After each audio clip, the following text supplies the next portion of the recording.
Je m'appelle Ibrahim Ndaw, j'ai 26 ans. J'ai fait mes études à l'université de Thiès et depuis fin 2017, début 2018, je me suis lancé dans l'entrepreneuriat.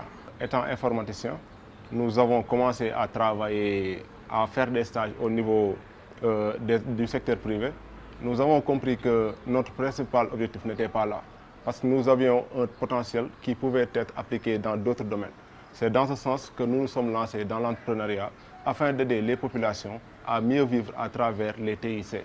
Parce qu'au Sénégal, tout le monde sait que nous avons un problème au niveau de la pauvreté. Nous sommes un pays qui n'est pas très développé. Et la technologie est comme une aubaine pour nous.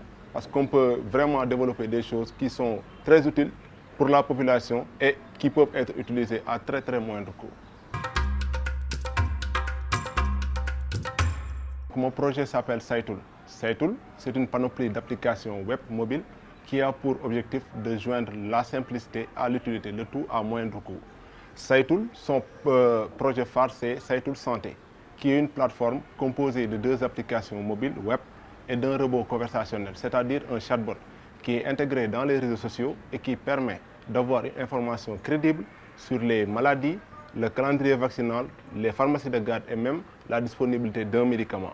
Elle permet également aux populations de prendre rendez-vous avec l'hôpital de leur choix, d'acheter son ticket d'hôpital à distance et, le plus important, de suivre la file d'attente à distance et en temps réel. Le tout grâce à l'intelligence artificielle, les langues locales et le data analysis.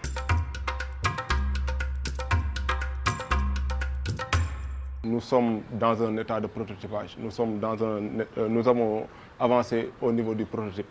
Mais pour le moment, nous avons besoin d'un financement de 10 millions pour pouvoir lancer l'application, ne serait-ce que faire une phase pilote avec un hôpital de la place. Mais comme pour le côté social, le côté financier est presque la même au Sénégal. Ici, les banques ou bien les institutions financières ne nous soutiennent pas. Ils ne croient pas aux entrepreneurs de la place. C'est pourquoi c'est très difficile pour nous de trouver des financements. Par exemple, le moyen le plus simple de trouver un financement au Sénégal, c'est de participer à des concours.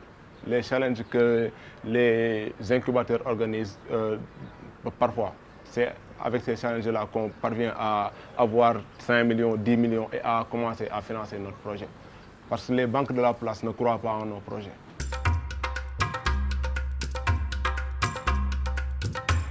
Par exemple, au Sénégal, la tendance c'est quoi?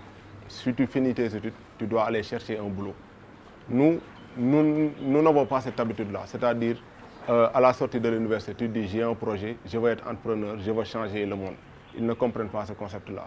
Ils croient que tout le monde, tous les étudiants qui sortent de l'université doivent aller chercher un boulot. Maintenant, le chômage s'est un tout petit peu accru avec la conjoncture qui règne dans le privé et dans le public. C'est pour cela que les gens vraiment se lancent dans l'entrepreneuriat, carrément. Mais ce n'est pas quelque chose... c'est pas ils se lancent parce qu'ils ont ce sentiment d'être entrepreneur, mais juste parce qu'ils n'ont pas le choix.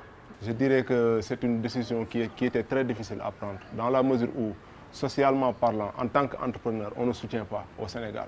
Parce qu'on ne croit pas en ton projet. Ta famille même ne te soutient pas. Et même si elle te soutient par défaut. C'est-à-dire, tu veux le faire, il te laisse le faire directement. Mais pour le côté social, c'était très difficile.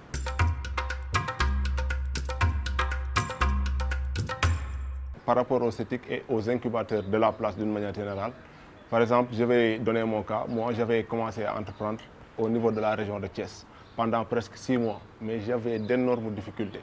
Je pensais que pour être entrepreneur, il fallait juste avoir une compétence et savoir ce qu'on fait. Mais ce n'était pas ça. Il fallait avoir un encadrement technique. Parce que c'est cet encadrement technique-là qui peut te mettre dans un écosystème favorable afin que tu puisses réussir ton projet. Depuis mon intégration à la CETIC de Dakar, je pense que c'est en juillet, c'était en juillet 2018, et jusqu'à présent, ils m'ont vraiment beaucoup aidé par rapport à mon projet.